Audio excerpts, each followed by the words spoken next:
Mr. Carter, if you can hear me, you need to wake up now. Emily Carter froze when she saw Annie standing beside the bed. What is she doing in here? Emily asked, looking at Maria, her tone controlled but tight with unease. Maria, this is a private floor. Only family is allowed here.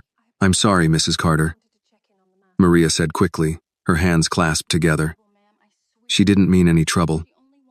Annie just wanted to see Mr. Carter for a minute. Emily looked at the little girl again. And this time there was something different in her eyes. As if Annie's presence in the room complicated something.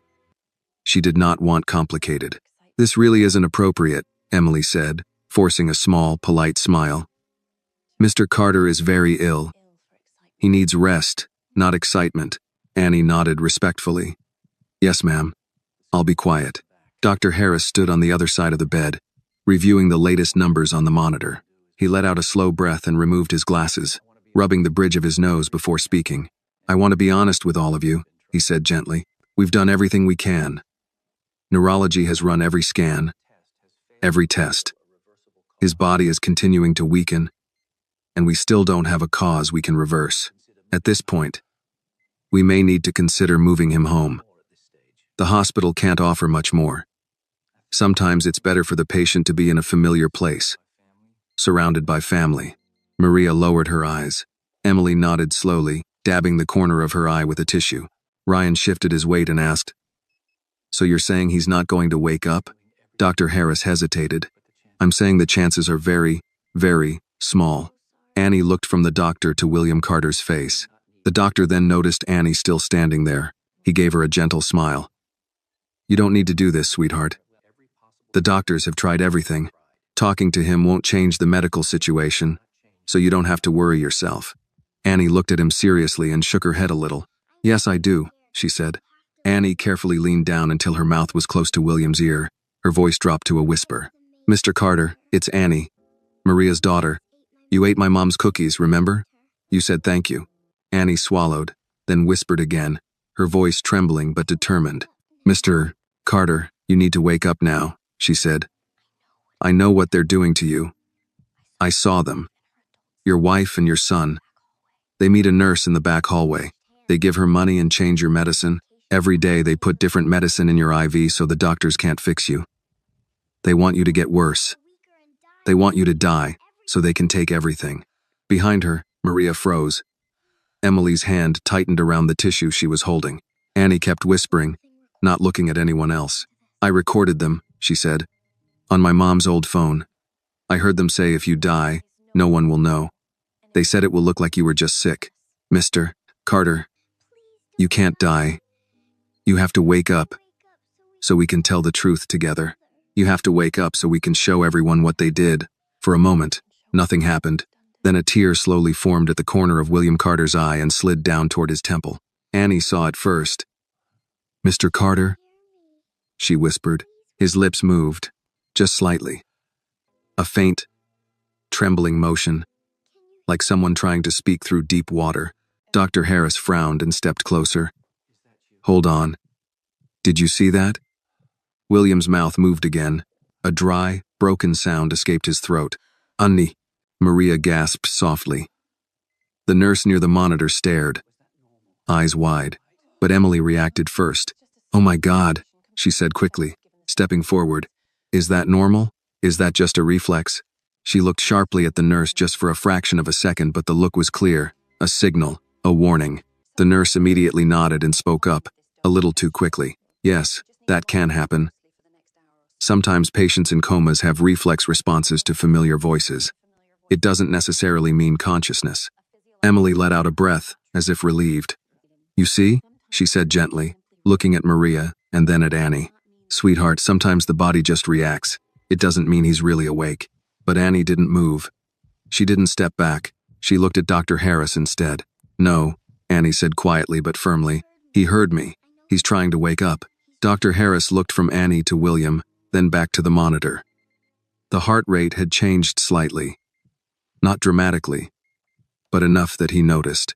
Enough that it didn't fit perfectly with what he had been expecting. He leaned in and shined a small penlight into William's eyes. The pupils reacted slightly. But they reacted. The doctor's brow slowly furrowed. That's not a typical reflex, he murmured. Emily's head turned toward him quickly. Doctor, you said there was no response. I said there was no consistent response. Dr. Harris replied slowly, still watching William's face. This could be the beginning of neurological return. I can't be sure yet. Annie leaned close to William again, her voice very soft, very sure. You see? She whispered into his ear. I told you. You can do it. You have to wake up. We still have work to do. We have to tell everyone the truth. We have to show them who hurt you. But you have to wake up first. You have to help me. Another tear slipped from the corner of William's eye. His lips trembled again. Annie, he breathed. Barely a sound. More air than voice. This time, Dr. Harris did not say it was a reflex. Dr. Harris had seen small improvements before in his career, tiny finger movements, changes in breathing. A flicker under the eyelids, but what he saw over the next few minutes was not random. Annie was still standing beside the bed, her small hand resting lightly on the metal rail. She didn't move away after William whispered her name. She stayed where she was, watching his face the way children watched something fragile, something that might disappear if they looked away for even a second. Mr. Carter, she said softly, it's okay. I'm still here. William's breathing changed. It was subtle, but everyone in the room heard it. The ventilator was still assisting, but now his chest was trying to move with the machine instead of just letting the machine breathe for him. His fingers twitched again, this time not just once, but twice, like someone trying to send a signal through a body that would not listen. Dr. Harris stepped closer quickly. William, can you hear me? If you can hear me, try to move your hand. William's brow tightened slightly. It was a small movement, but it was there. A line forming between his eyebrows, like a man concentrating very hard. Emily felt a cold wave move through her stomach. That doesn't mean he's conscious, she said quickly, looking at the nurse. Right? This could still be involuntary. The nurse hesitated. It could be, but she didn't sound sure anymore. Annie leaned closer again, her voice dropping to a whisper near William's ear. You're doing it, she said. Don't stop now. You have to wake up. Remember what I told you. They're hurting you. You have to wake up so we can stop them. William's heart rate climbed on the monitor slowly, but steadily. The beeping became closer together, more urgent, more alive. Dr. Harris looked at the screen, then at William, then back at the screen again. That's stimulus response, he murmured. He's reacting to her voice, specifically to her voice. Emily's hands tightened at her sides. Doctor, you said there was brain damage. I said there was severe neurological suppression, Dr. Harris replied. That's not the same as brain death. Ryan pushed himself off the wall. So what are you saying? That he's going to wake up and be normal? I'm saying, the doctor answered carefully, that I may have been looking at this the wrong way. This doesn't look like typical degenerative disease progression. This looks like suppression. Chemical suppression is one possibility. The room went very still. Emily turned her head slowly toward the doctor. Chemical? Are you suggesting someone did this to him? I'm suggesting, Dr. Harris said calmly, that I want a full toxicology screen repeated immediately. The nurse looked at Emily without meaning to. It was just a quick glance, but Emily saw it. And in that moment, for the first time since William had been admitted, real fear appeared on her face. On the bed, William's lips moved again. No clear word this time, just a faint movement, like someone trying to push through heavy water. Annie saw it and leaned even closer, almost protectively, like she was shielding him from the rest of the room. It's okay, she whispered. You don't have to talk yet. Just wake up first. We'll talk later. I'm not scared. William's eyelids fluttered, not fully open, just a tremor. But it was enough. Dr. Harris straightened immediately. William, if you can hear me, try to open your eyes. Emily took a step back without realizing she was doing it. William's eyelids moved again. A slow, painful effort, like lifting something incredibly heavy. For a fraction of a second, his eyes opened, just slightly unfocused. Glassy, but open. Annie gasped quietly. You did it, she whispered. The eyes closed again almost immediately, but the room had already changed. Everything had changed. That is not a reflex, Dr. Harris said firmly. That is not involuntary. He is trying to wake up. Emily turned quickly to the nurse, her voice low and sharp. He needs to rest. too much stimulation could be dangerous. You said that before. The nurse nodded quickly. Yes, too much stress can be harmful for patients in critical condition. We should limit visitors. Annie looked up at them. I'm not stressing him, I'm helping him. No one answered her.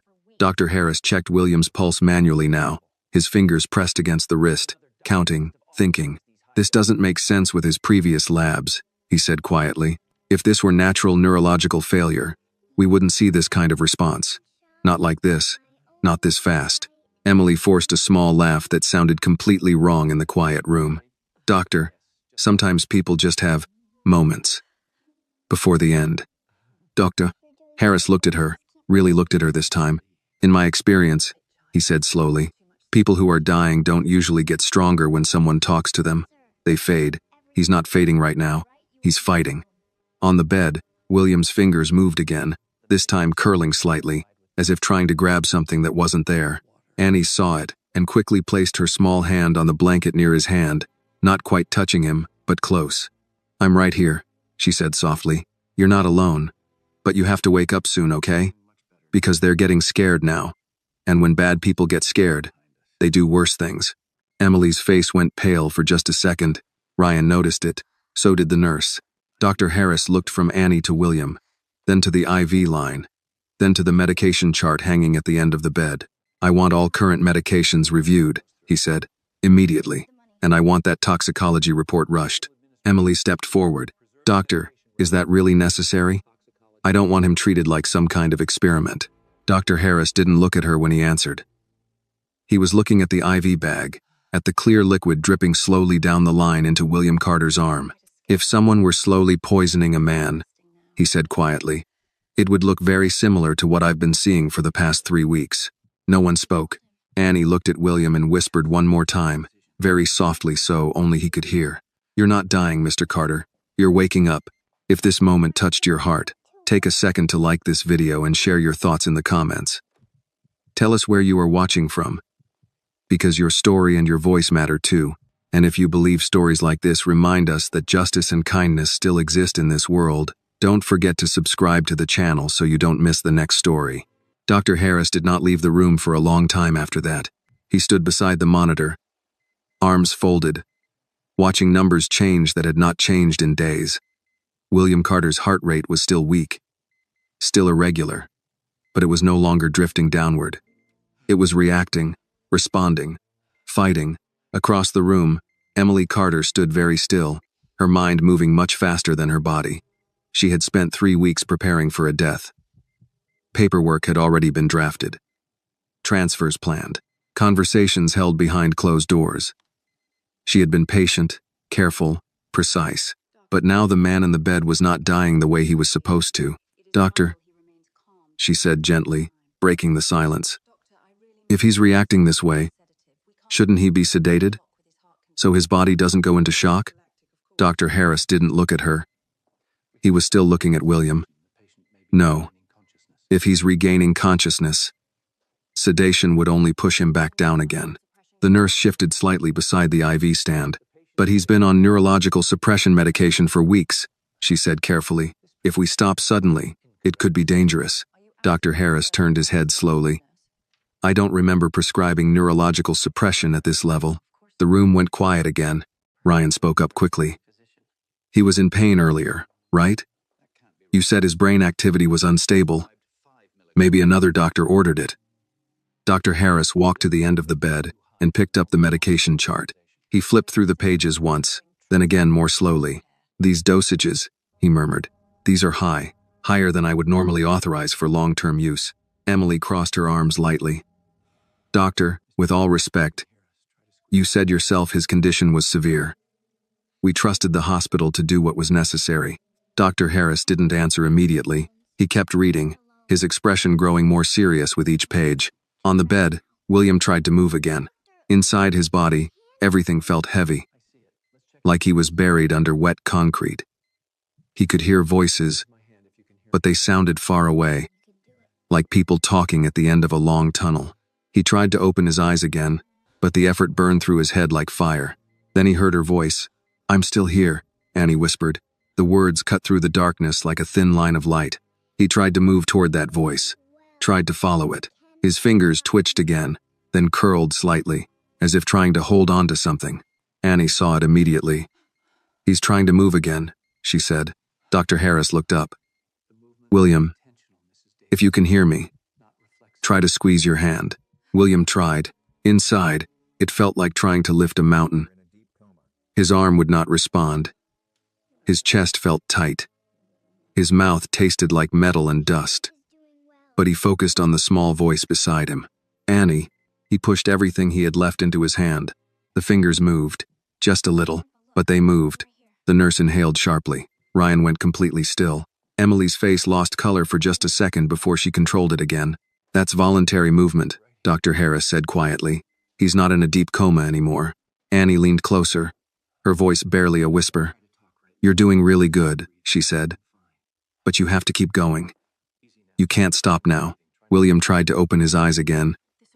This time, the darkness cracked a little. Light slipped through, blurry shapes, shadows moving. He couldn't focus, but he knew he wasn't alone. He tried to speak, but his throat only produced a rough, broken sound. Dr. Harris leaned closer. "Don't try to talk yet. Just focus on breathing."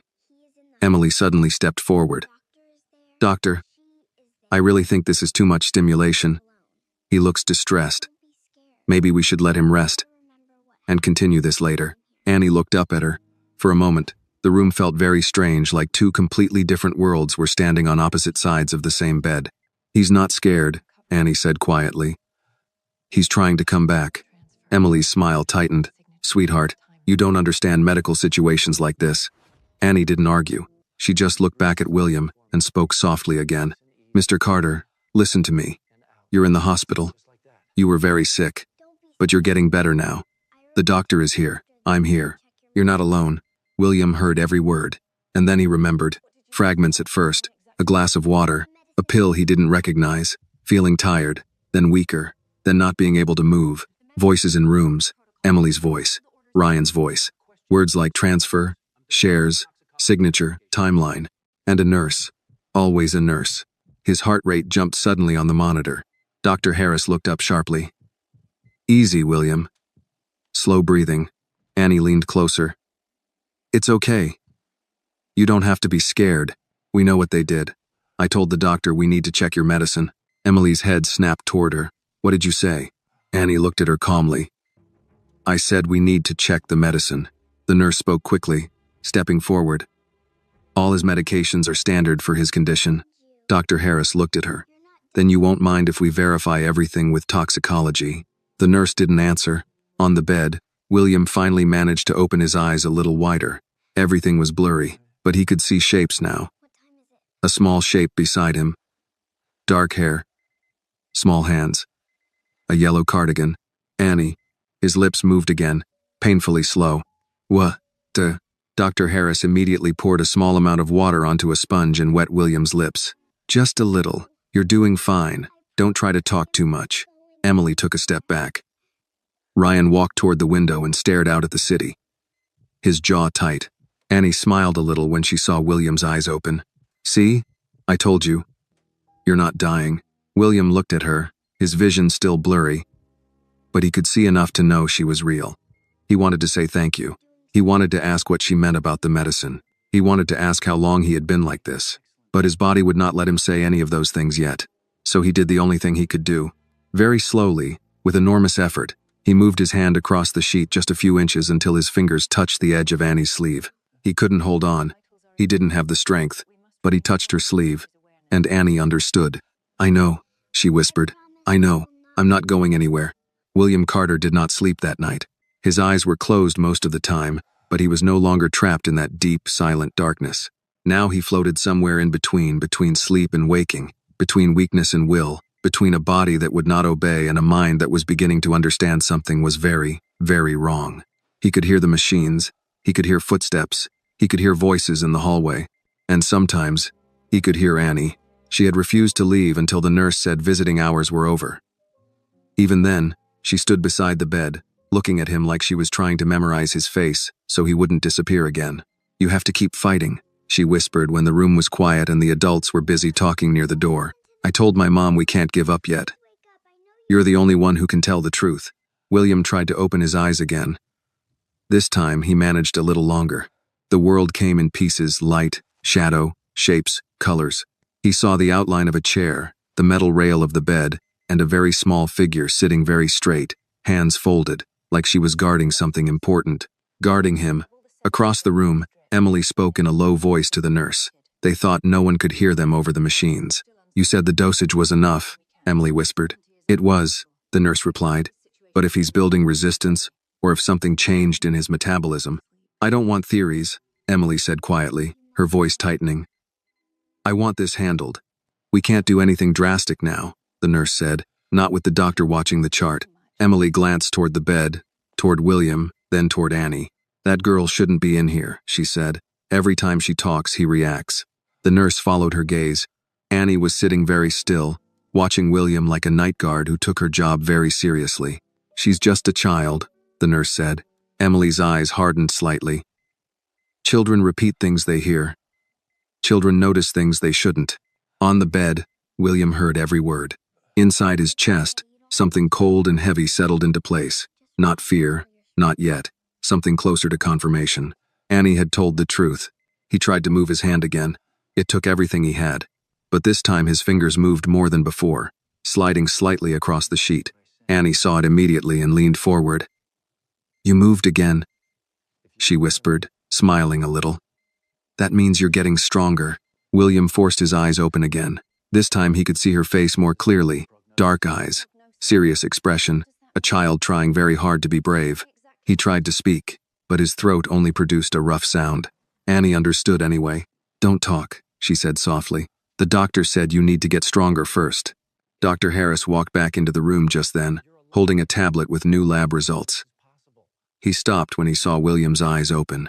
"Well," he said quietly, more to himself than to anyone else, "that's something I didn't expect to see today." He walked to the bed and checked William's pupils again, then his pulse, then the monitor. "William, if you can understand me, blink once," the doctor said. William focused on the voice, on the instruction, on the idea that he needed this man to understand. He blinked once. Dr. Harris froze for a second, then nodded slowly. "Good. That's very good." Emily stepped forward quickly. "Doctor, what does that mean?" "It means he can hear us. It means he can understand us. It means he is not gone," Dr. Harris said. Then he looked directly at William. "And it means if something was done to you, you may be able to tell us." The room went silent. Emily forced a small laugh. "Doctor, you're talking like this is some kind of crime." Dr. Harris didn't smile. "I'm talking like a man who has been trying to diagnose a disease that doesn't behave like a disease." He held up the tablet slightly. "The preliminary tox screen shows traces of a sedative that is not on my original treatment plan." The nurse spoke quickly. "That could be from the ER when he was first admitted. Sometimes medications." "This wasn't from 3 weeks ago, Doctor," Harris said calmly. "This is recent. Repeated. Small doses over time." William closed his eyes slowly. So it was real. It wasn't just weakness. It wasn't just illness. Someone had been slowly shutting his body down while he lay in this bed. Unable to speak. Unable to move. Unable to stop them. And the only person who had tried to stop it was a 6-year-old girl. He opened his eyes again and looked at Annie. She leaned closer. "I told you," she whispered. "You're not crazy. You're not dying. They were making you sick." Dr. Harris looked between Annie and William. "What did you tell him?" he asked gently. Annie hesitated and looked at Maria, who had just re-entered the room after speaking with a receptionist about visiting hours. Maria looked nervous, but she nodded slightly. "Tell the truth," she said quietly. So Annie did. "I saw Mrs. Carter and Ryan talking to the nurse in the back hallway," Annie said. "They gave her money. I heard them say they were putting medicine in his IV so the doctors couldn't fix him. I recorded it on my phone."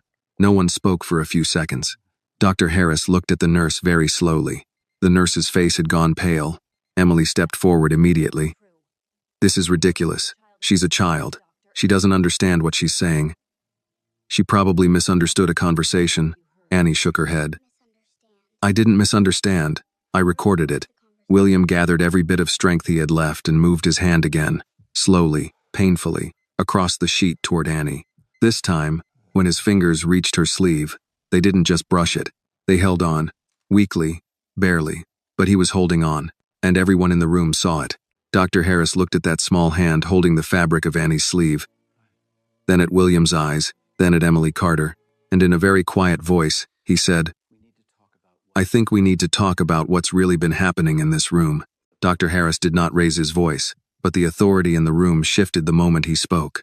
"I think we need to talk about what's really been happening in this room." Emily Carter's expression did not collapse. She was too controlled for that. But something in her eyes changed, something sharp, something calculating, like a person quickly rearranging plans inside her head. "I don't know what you're implying, doctor," she said calmly, "but if you're suggesting that I would harm my own husband based on the story of a 6-year-old child, I think that's extremely inappropriate." Dr. Harris did not respond immediately. He looked at the IV line again, then at the medication chart, then at the nurse. "How long have you been assigned to Mr. Carter?" he asked her. The nurse swallowed. 2 weeks. "And during those 2 weeks, who authorized medication changes?" he asked. The nurse hesitated. The chart was updated, according to patient response. "By which doctor?" Dr. Harris asked. The nurse did not answer right away. Across the room, William was still holding Annie's sleeve with weak fingers, as if letting go would mean sinking back into the dark again. His eyes were open now, not fully clear, but aware. Watching, listening. Emily stepped in smoothly. "Doctor, this is turning into an interrogation. If there's a problem with hospital procedure, you should take it up with administration, not in front of my husband while he's in this condition." Dr. Harris looked at her. "Your husband is in this condition because something doesn't add up, Mrs. Carter. And I don't ignore things that don't add up." Ryan pushed himself away from the window. "What exactly are you accusing us of?" he asked, his tone sharper now. "I'm not accusing anyone yet," Dr. Harris said. "I'm saying the medication levels in Mr. Carter's system do not match the treatment plan I approved. I'm saying his symptoms match prolonged chemical sedation.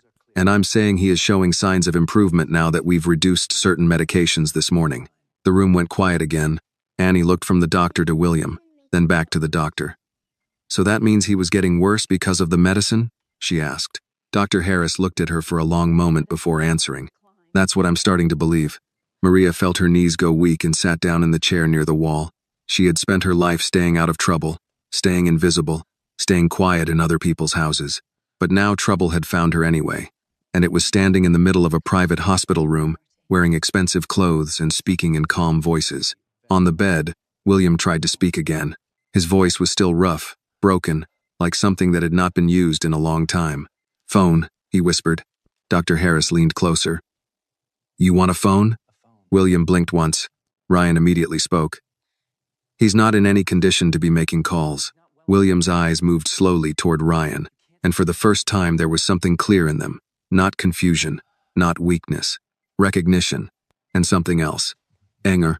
Dr. Harris noticed it too. "I think we should give him what he's asking for," the doctor said. Emily stepped forward. "Doctor, he can barely speak." This could wait. William forced his fingers to tighten slightly on Annie's sleeve. It was a tiny movement, but it was deliberate. Annie looked at Dr. Harris. "He doesn't want to wait," she said quietly. Dr. Harris held William's gaze for a moment, then nodded. "I'll arrange for a supervised call," he said.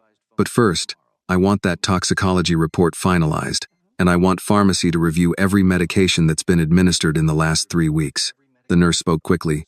"Doctor, that could take time." "Then start now," Dr. Harris said. Emily turned toward the nurse, and again there was that look, that silent, sharp look that said more than words. William saw that look, and in that moment, everything inside his mind lined up. The sudden illness, the weakness, the way Emily had insisted on handling his medication schedule at home before he was admitted, the way Ryan had suddenly started coming to the office more often, asking questions about voting shares and emergency succession clauses.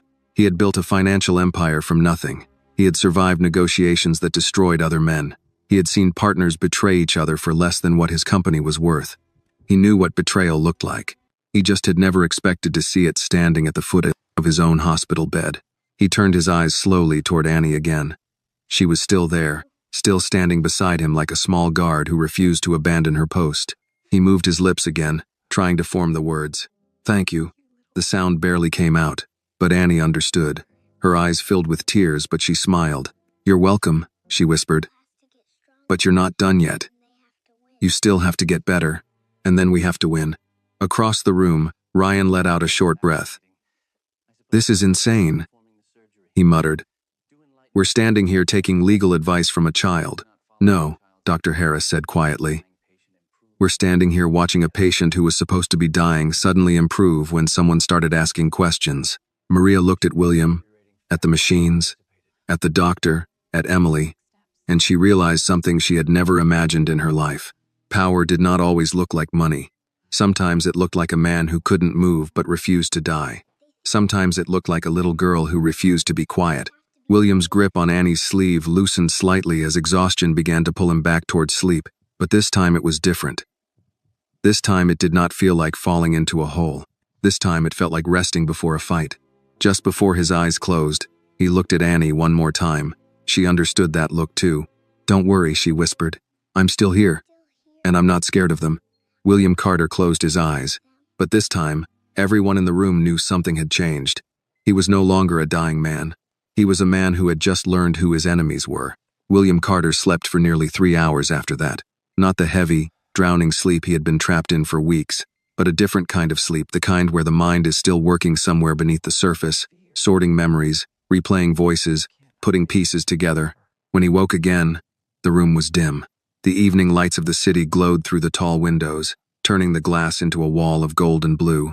The machine still hummed, still blinked, still counted every heartbeat like a metronome measuring how much time a man had left to change his life. Annie was still there. She had fallen asleep in the chair beside his bed, curled up with her knees pulled close, her head resting against the side of the mattress. One of her small hands was still on the blanket near his arm, like she had been holding her place there even in her sleep. William watched her for a long time without moving. He could move a little more now. Not much. His fingers worked if he concentrated. His eyes could focus for short periods. His throat still burned when he tried to speak, but at least now sound came out when he tried. But what scared him wasn't the weakness. It was the memory. He remembered the glass of water Emily had brought him the night before he collapsed. He remembered the way she had insisted he take the new medication the private specialist had recommended. He remembered feeling tired the next day, then weaker the day after that, then forgetting meetings, then not being able to stand without help. And through all of it, Emily had been calm, patient, attentive, too attentive. His eyes moved slowly across the room. Dr. Harris was speaking quietly with another doctor near the door. Maria was sitting on the far side of the room, her hands folded tightly in her lap, like she was sitting in a church instead of a hospital. The nurse from earlier was gone. A different nurse stood by the station outside the glass wall. Emily and Ryan were not in the room. William felt a small wave of relief when he realized that. He tried to move his hand again. It took a long time, but eventually his fingers reached the edge of the blanket near Annie's hand. He tapped the blanket lightly. Once. No response. He tapped again, weaker this time. Annie's eyes opened immediately. For a second she looked confused. Then she saw his eyes open and she sat up straight so fast the chair made a soft scraping sound on the floor. You're awake, she whispered, as if she was afraid saying it too loud might break it. William moved his lips.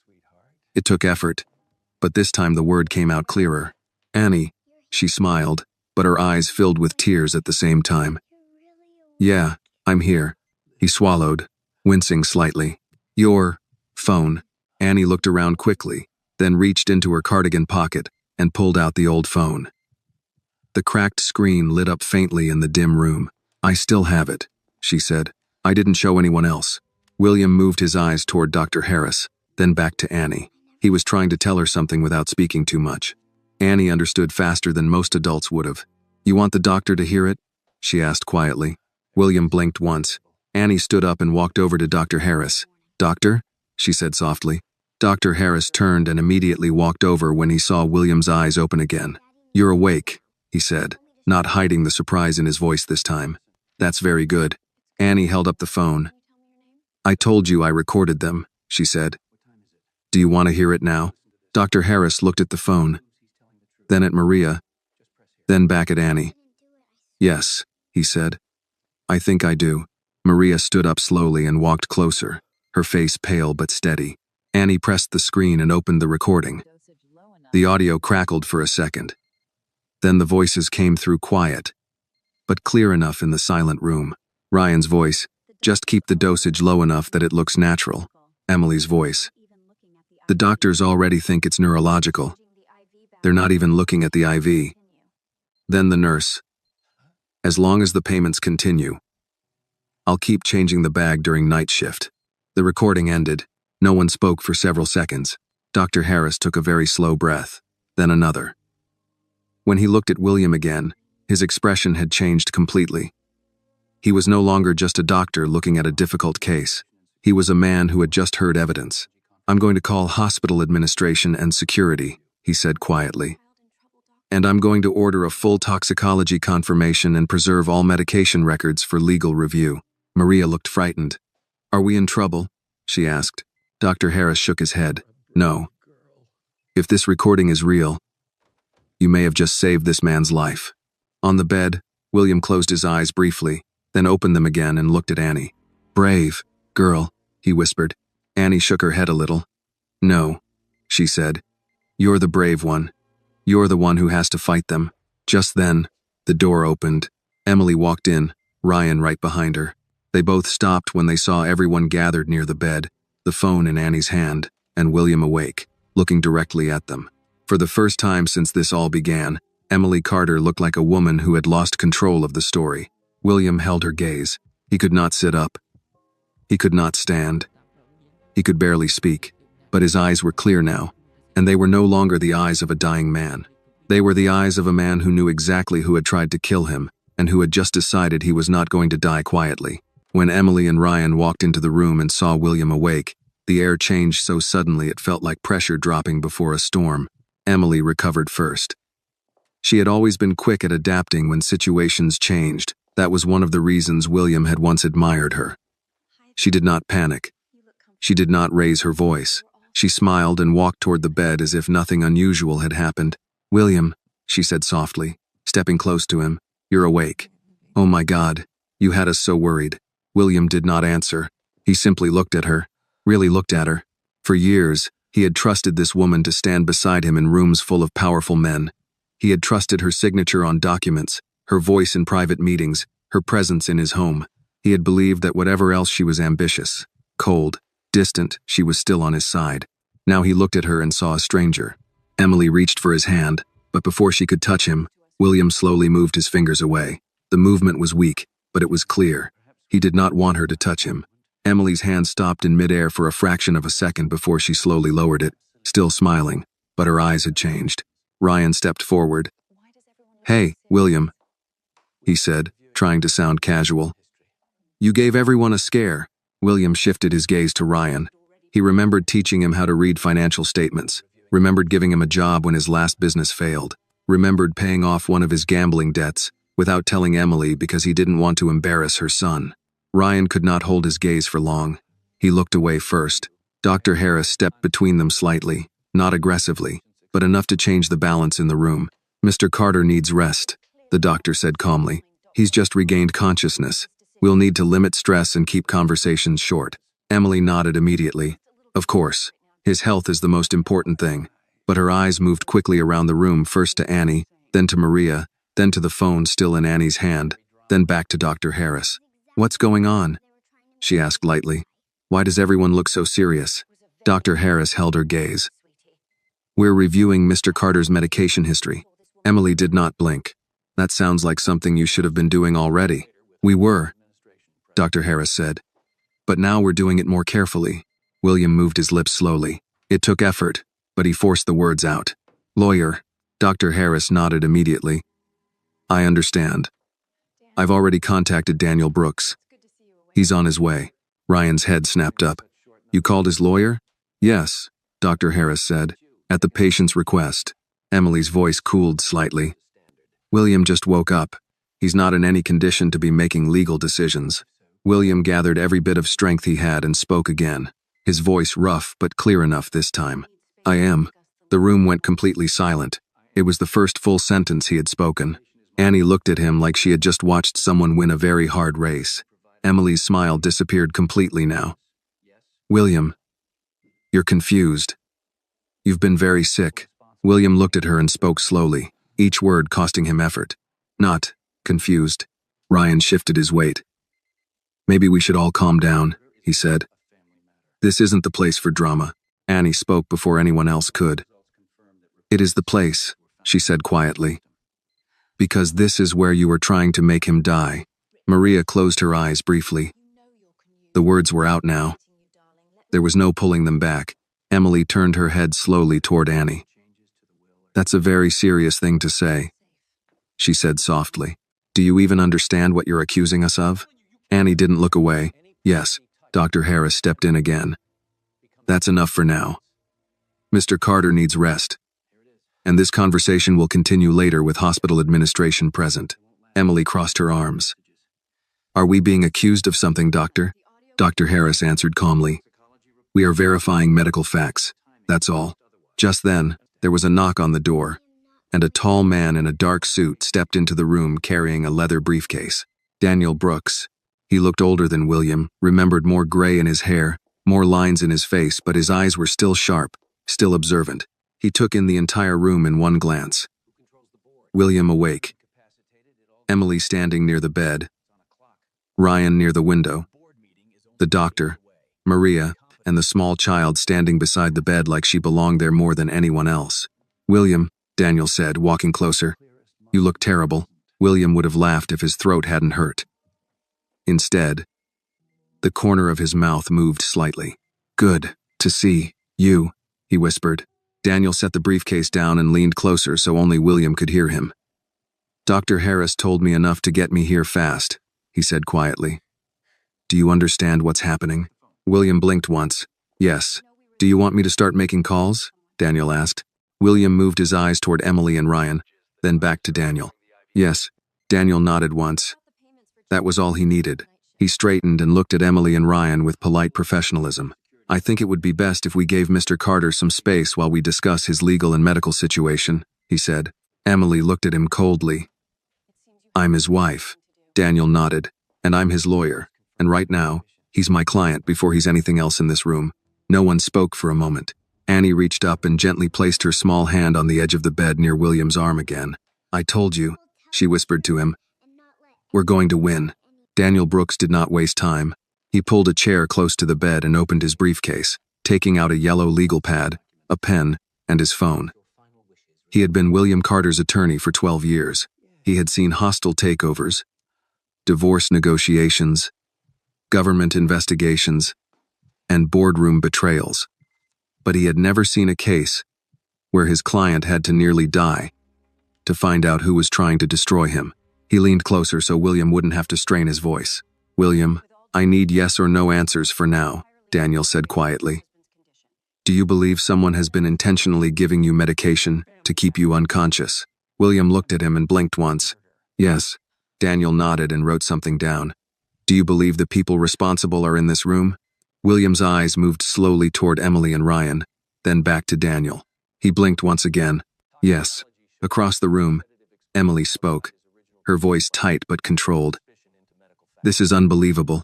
He can barely speak and you're conducting some kind of courtroom interrogation in a hospital room. Daniel didn't even look at her. I'm establishing legal clarity for my client. Ryan let out a short laugh. Your client is my stepfather. This is a family matter. Daniel finally looked up. Attempted murder is not a family matter, he said calmly. The word murder hung in the room like a sudden drop in temperature. Maria covered her mouth with her hand. Annie did not move, her eyes going from one adult to another, trying to understand how grown-ups could say such terrible things so quietly. Emily's face hardened. You're making a very serious accusation, Mr. Brooks. Daniel nodded. Yes, I am. Dr. Harris stepped forward. And from a medical standpoint, I can confirm that Mr. Carter's toxicology report shows repeated exposure to sedatives that were not part of my original treatment plan. The nurse who had been standing outside earlier was no longer there. A different nurse stood at the station now, and hospital security could be seen quietly speaking with someone down the hall. Emily noticed that too. She turned back toward William and changed her tone completely, softer now, almost pleading. William, she said, stepping closer to the bed again, you're confused. You've been very sick. People are putting ideas in your head. You know I would never hurt you. William looked at her for a long time. Then, slowly, painfully, he lifted his hand just a few inches and let it fall weakly back onto the bed. It was not a big movement, but it was enough to show that he was not confused. He was choosing not to take her hand. Daniel leaned closer again. "William, I need to know about your will," he said quietly. "Has anything been changed recently? Any new signatures? Any amendments? Any emergency transfer of authority?" William swallowed, then forced the words out slowly. "Documents. At home. Safe." Daniel nodded immediately and wrote that down. "Good. We'll secure the house and the office tonight." Ryan's head snapped up. "You're not going anywhere near that house without my mother's permission." Daniel looked at him calmly. "Actually, I am. Because the house belongs to William Carter. Not you." Ryan took a step forward. "You think you can just walk in and take over everything?" Daniel met his gaze without raising his voice. "I don't think anything. I follow the law. And the law says if someone attempted to murder my client to gain access to his assets, then everything you touch from this moment forward becomes evidence." Ryan stopped walking. Emily spoke again, more sharply now. "This is harassment." Dr. Harris shook his head slightly. "No, Mrs. Carter. This is what happens when medical evidence and legal evidence start pointing in the same direction." On the bed, William felt exhaustion pulling at him again, but he forced himself to stay awake. He looked at Annie and moved his fingers slightly, as if calling her closer. She stepped closer immediately. "I'm here," she said. He tried to speak again. "Phone. Annie." Daniel understood. "He wants the phone again." Annie handed it to Daniel this time. Daniel played the recording once more, this time louder, letting every word fill the room. Ryan's voice, "Just keep the dosage low enough that it looks natural." Emily's voice, "The doctors already think it's neurological. They're not even looking at the IV." Then the nurse, "As long as the payments continue, I'll keep changing the bag during night shift." When the recording ended, no one spoke. Emily's face had gone completely pale now, but she still tried one last time. "This proves nothing," she said. "Those voices could be anyone. That recording could be edited. This is a child with a broken phone. This is not evidence." Daniel closed the phone slowly and looked at her. "You're right," he said calmly. "By itself, it's not enough." He paused, but combined with unauthorized medication in his blood, altered dosage records, a nurse who suddenly changed shifts today, and a patient who wakes up the moment someone tells him he's being poisoned, it becomes a very different conversation. Annie looked at William again. "We're doing it," she whispered. "We're really doing it." William looked at her, and even though his face was still weak, something had returned to his eyes now. Control. He had built his entire life on control, on understanding risk, on knowing who to trust and who not to trust. He had trusted the wrong people, but the right person, a little girl with a cracked phone and a brave voice, had walked into his hospital room and told him the truth when he was too weak to find it himself. He moved his lips again, and this time the words were clearer than before. "Annie, stay." She nodded immediately. "I'm not going anywhere." Daniel closed his briefcase and stood up. "This is going to become a legal matter very quickly," he said, "which means from this moment on, no one changes his medication, no one enters this room alone, and every conversation is documented." Dr. Harris nodded. "Agreed." Emily looked around the room and realized something she had not expected when she walked in that morning. She was no longer in control, and for the first time since this all began, William Carter was. When Emily and Ryan finally left the room that night, they did not argue anymore. They did not shout, did not threaten, did not defend themselves again. They simply walked out in silence, and that silence was more frightening than any argument, because silence meant they were thinking. And dangerous people were always most dangerous when they were thinking. Inside the room, the atmosphere changed the moment they were gone.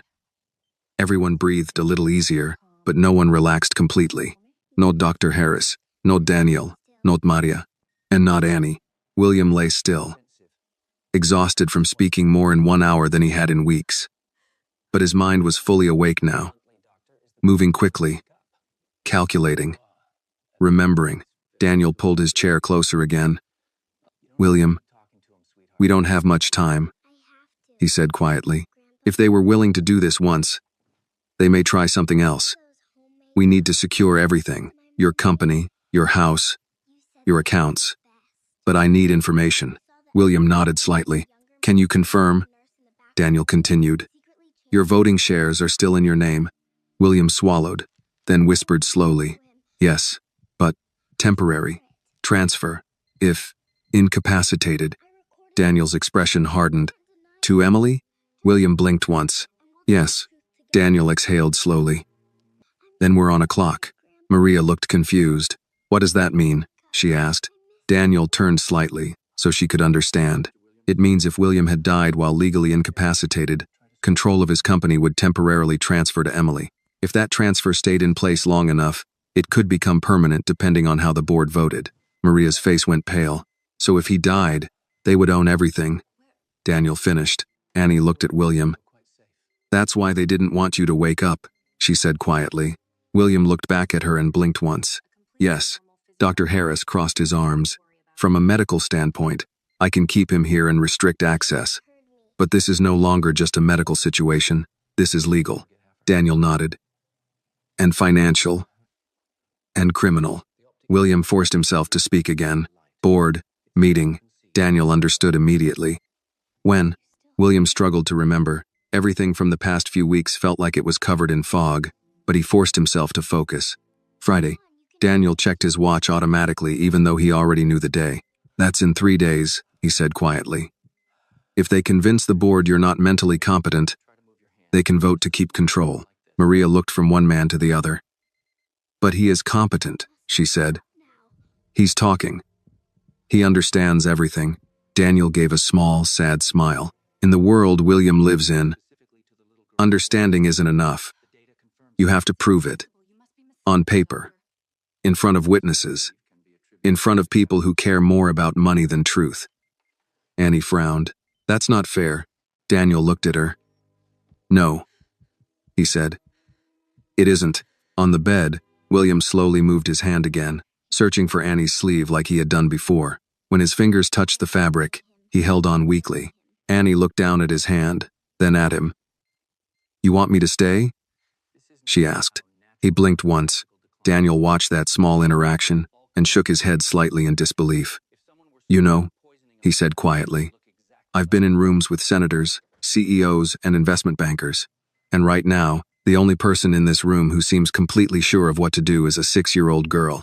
Annie thought about that seriously for a moment. Then she said, We tell the truth, and we don't let them lie. Daniel nodded slowly. That's actually a very good legal strategy. Dr. Harris checked William's monitor again. He needs rest, the doctor said. Real rest. His body is still very weak. If we push him too hard, we could lose the progress we've made. Daniel stood up. Then we work while he rests, he said. I'm going to the house tonight to secure documents and computers. I'll also file a temporary legal protection order so no one can move assets or make medical decisions without a second opinion. Ryan's voice suddenly came from the doorway. You're not going anywhere near that house. Everyone turned. Ryan was standing just outside the door. His expression completely different now. No more pretending. No more polite stepson. His face was tight with anger. You think you can just walk in and take everything? Ryan said. You think one recording from a kid and a sick man opening his eyes changes anything? Daniel walked toward the door slowly, very calm. It changes everything, he said. Because he didn't die. Ryan laughed once, but there was no humor in it. He's still weak. He can't run a company from a hospital bed. From the bed, William spoke again, his voice rough but filled with something new. Watch me. Ryan looked at him, and for the first time, he looked uncertain. Just for a second, but everyone saw it. Daniel opened the door and stood face to face with Ryan. You should get a lawyer, Daniel said quietly. A very good one. Ryan didn't move. This isn't over, he said. Daniel nodded. No, he agreed. It's just getting started. Ryan looked past him, into the room. At William lying in the bed. At Annie standing beside him. At Maria sitting quietly. At Dr. Harris reviewing the chart. Then he turned and walked away down the hallway without another word. When the door closed again, the room felt very quiet. William looked at Annie and whispered, Not scared. Annie shook her head. Me neither, she said. Then she leaned closer and whispered so only he could hear. Because bad people get scared when the truth wakes up. William Carter closed his eyes again, but this time he wasn't slipping into darkness. He was gathering strength, because in 3 days, he would have to stand if not on his feet, then with his voice and take back everything that had almost been stolen from him while he lay there unable to move. And he was no longer fighting alone. The next morning, the hospital room no longer felt like a place where a man was waiting to die. It felt like a command center. Daniel arrived before sunrise with 2 phones, a laptop, and a stack of documents. Dr. Harris had already spoken to hospital administration, and a note had been placed in William's file. No medication changes without dual authorization. No visitors alone. All night shift activity recorded. Someone had even assigned a different nurse, an older man named Carl, who spoke very little but checked every IV line twice and wrote everything down. William was awake when the sun came up. Weak, but awake. Annie was sitting in the chair again, eating a banana Maria had brought from home. She swung her legs gently under the chair and watched William like she was making sure he didn't disappear again. "You look better," she told him. William tried to smile. It was still a small smile, but it was real. "Feel better," he whispered. Dr. Harris walked in with a tablet. "Your latest labs are back," he said. "The sedative levels in your blood have dropped significantly since we stopped the previous IV bags. Your neurological response is improving faster than I expected." William closed his eyes briefly. That was all the confirmation he needed. They had been poisoning him. Slowly. Carefully. Patiently. Daniel opened his laptop and turned the screen so William could see. "I spoke to the board this morning," he said. "They moved the meeting up. It's now tomorrow afternoon." Maria looked shocked. "Tomorrow? That's so soon." Daniel nodded. "That's not a coincidence. That's pressure. They want to vote before William is strong enough to stop them." William forced himself to focus. "Video," he whispered. Daniel nodded immediately. "Yes, that's what I told them. You'll attend by video. You don't need to stand. You don't need to walk. You just need to be able to speak and prove you are mentally competent." Dr. Harris crossed his arms. "Medically, I can support that. He is conscious, oriented, and responding appropriately. I can sign a statement confirming cognitive competence." Annie raised her hand slightly like she was in school. "What does that mean?" Daniel smiled a little. "It means he's awake enough and thinking clearly enough that no one else is allowed to take his company away from him." Annie nodded seriously. "Okay. Good." William looked at her and whispered, "You, coming, tomorrow." Annie blinked. "To the meeting?" He blinked once. Daniel chuckled softly. "Honestly, at this point, I think you might be the most important person in the room." Maria looked nervous. "I don't know if we should be involved in something like that. These are very powerful people." William slowly turned his head toward her. It took effort, but he held her gaze. "Family," he whispered. Maria didn't understand at first. "Family?" William moved his eyes toward Annie, then back to Maria. "You, both." Maria's eyes filled with tears immediately. She had cleaned this man's house, washed his dishes, folded his shirts. She had never once imagined he even knew what her life looked like outside those walls, and now he was calling her family. She nodded slowly. "Then we're not going anywhere," she said. Around noon, Daniel came back into the room after making several calls in the hallway. His face was serious, but there was a certain energy in the way he moved now. "I have news," he said. Everyone looked at him. "The nurse who was on night shift the past 2 weeks?" Daniel continued. "She's gone. Didn't show up today. Phone disconnected." Dr. Harris frowned. "That doesn't look good." Daniel shook his head. "No, it looks like someone realized we're no longer guessing. We're proving." William closed his eyes slowly. Emily was not the kind of person who panicked. If the nurse had disappeared, it meant Emily was already trying to clean up the mess. "House," William whispered again. Daniel nodded. "I went there this morning. The safe in your office was open." William's eyes snapped open. "Relax," Daniel said quickly. "They didn't get what they needed. Your primary documents weren't there." William exhaled slowly, a small breath of relief. "Bank," he whispered. Daniel nodded again. "Already handled. I froze any transfer over a certain amount and flagged all authorization requests. If anyone tries to move money right now, it triggers a review." Annie listened to all of this like it was a movie, but she understood one thing very clearly. "They're trying to run away," she said. Daniel looked at her. "Yes," he said. "Or they're trying to take as much as they can before the door closes." William looked at Annie again. "Tomorrow," he whispered. We finish. Annie leaned closer so only he could hear her. You just talk, she whispered. I'll be right there. And if you get tired, I'll squeeze your hand so you remember you're not alone. William looked at her for a long moment. Then he used all his strength to move his hand across the blanket again until his fingers found her sleeve. This time, his grip was a little stronger, not strong enough to hold on forever, but strong enough to promise that he wasn't going to let go without a fight. Tomorrow was not just a board meeting.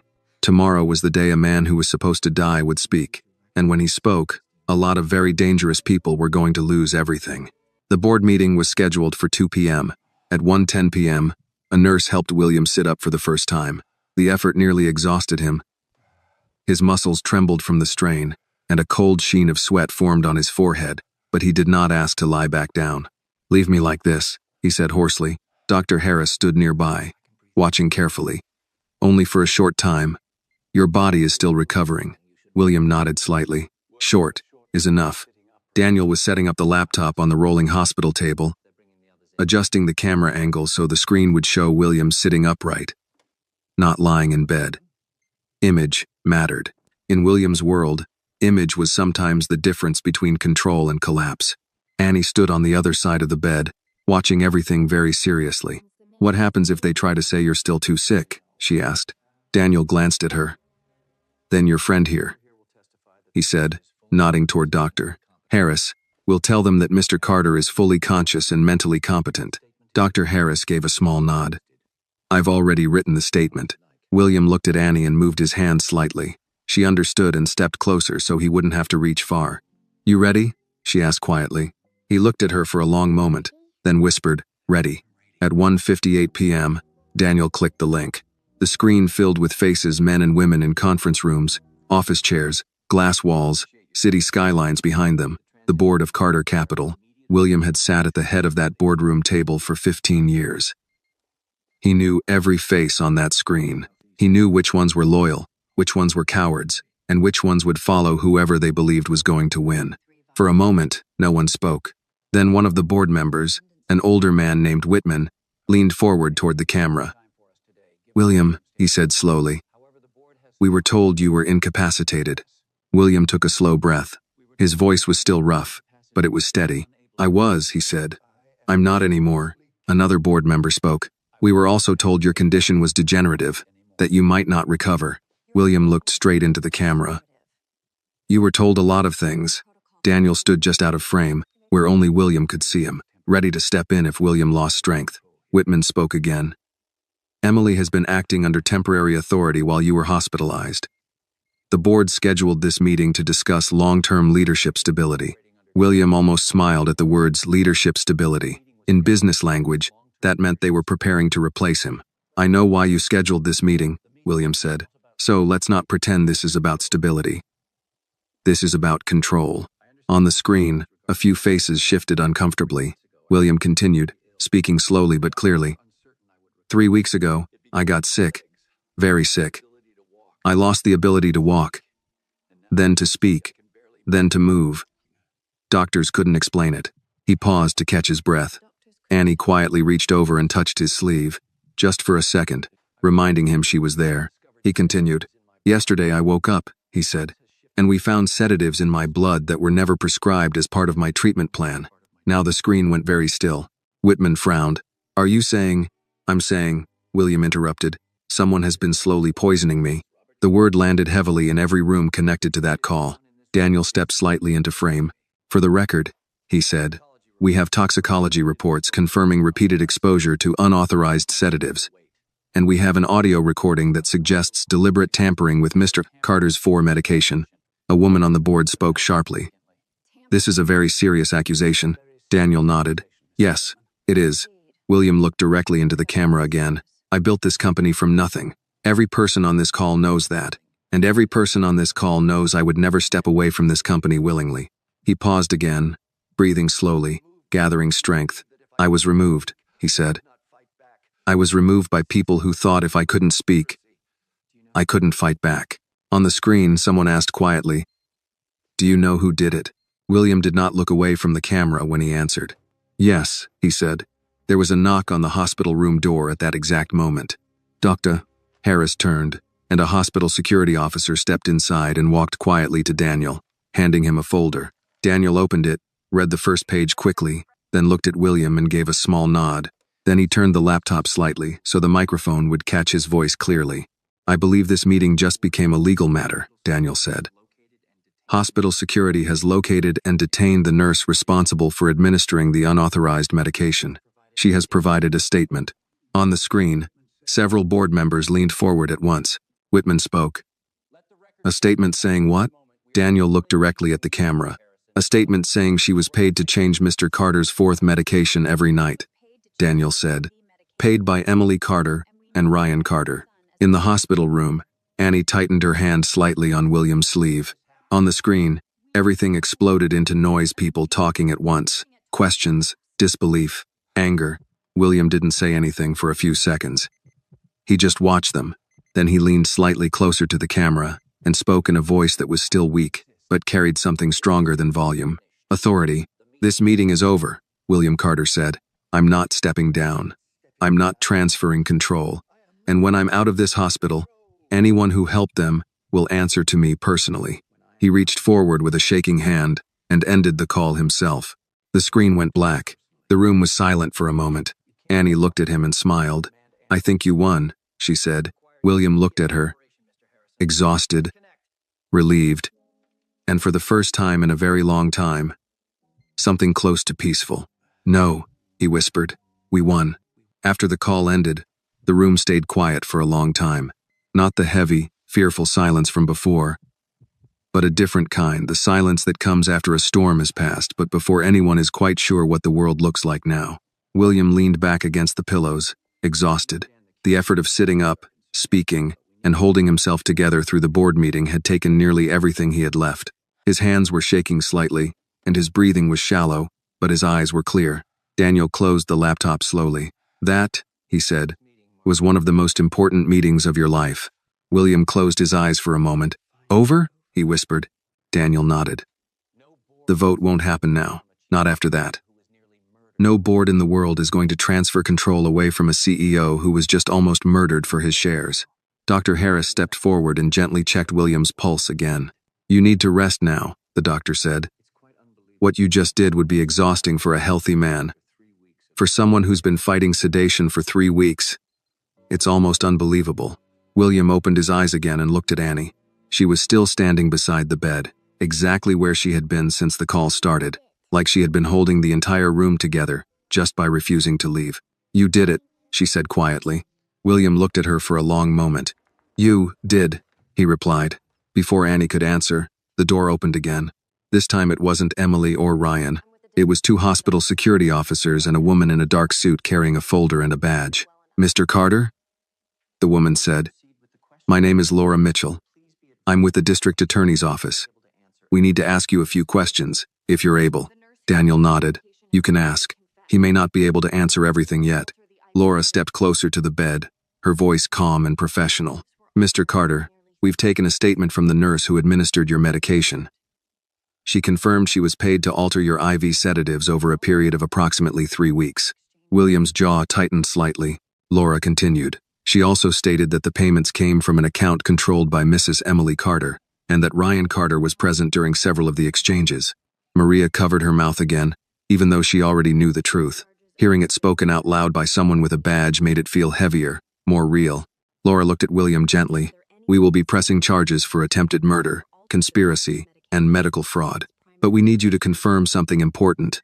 Did you ever authorize anyone to manage or change your medication outside of your primary physician's orders?" William forced the words out slowly. "No." Laura nodded and wrote that down. "Thank you.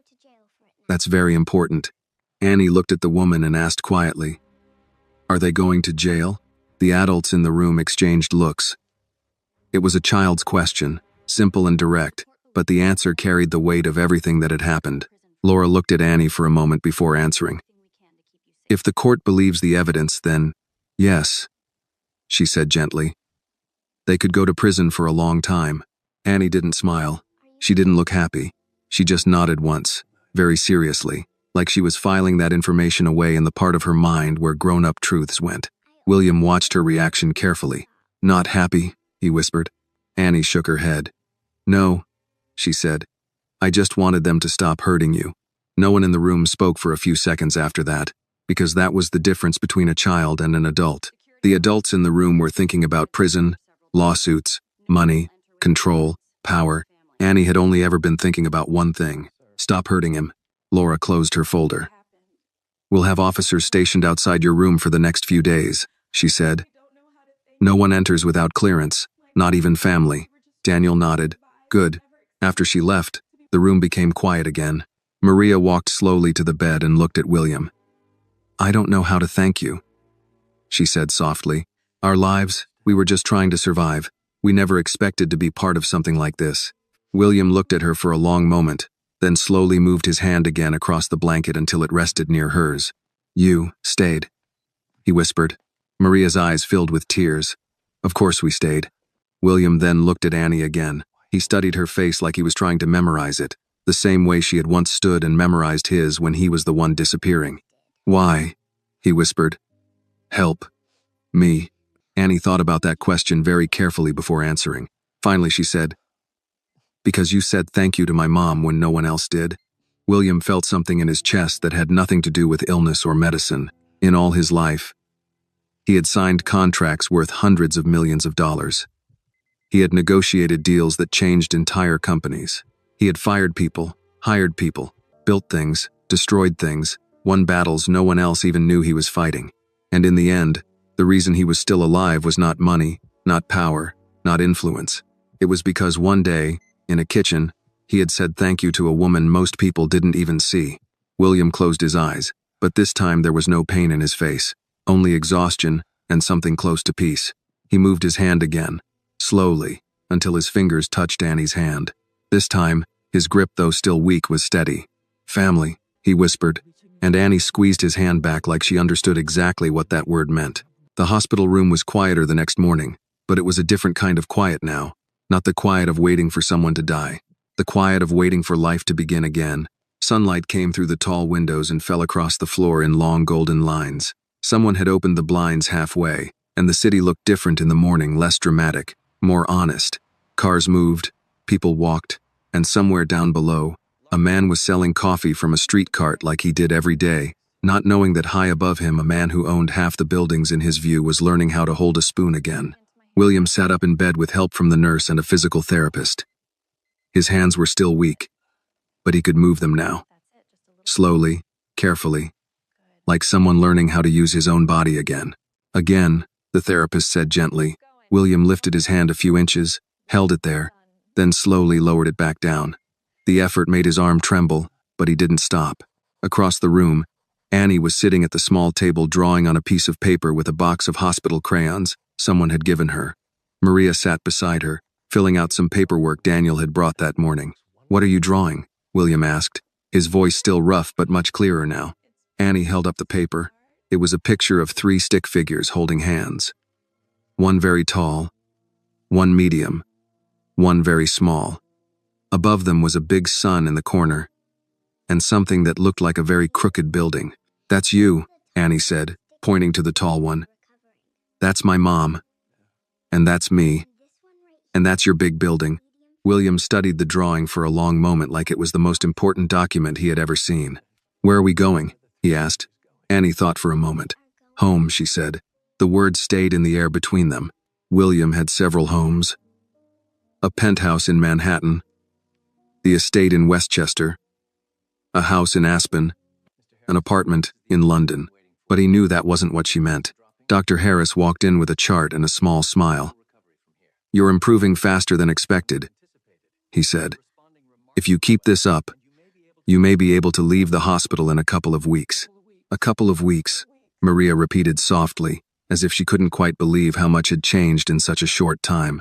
Daniel arrived a few minutes later, still in his suit, still carrying too many papers.